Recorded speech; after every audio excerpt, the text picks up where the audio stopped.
为着要让民众认捌地方遗址的保存甲知识，家己破组的文史工作者最近邀请遗址监管单位向民众分享嘉义县目前遗址考古的状况。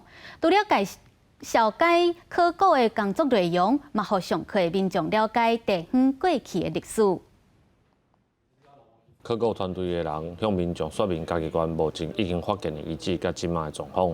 嘉义县关内故乡公共服务协会昨日暗伫埔子举办考古分享的活动，向民众了解在地历史。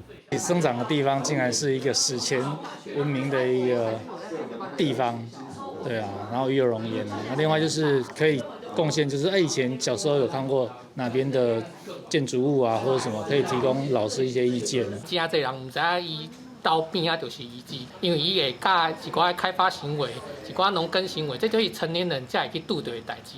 做这个考古的这个推广了后，可能伊就会知影，这可能较有去直接的帮助。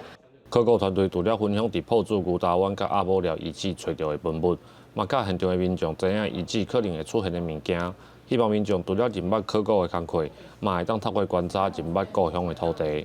推广这个考古的考古的一寡知识，互阮在地人了解。啊，佮讲到咱牛大湾，佮讲到咱阿母寮。哦，以前咱嘛知咱这边有遗址啦。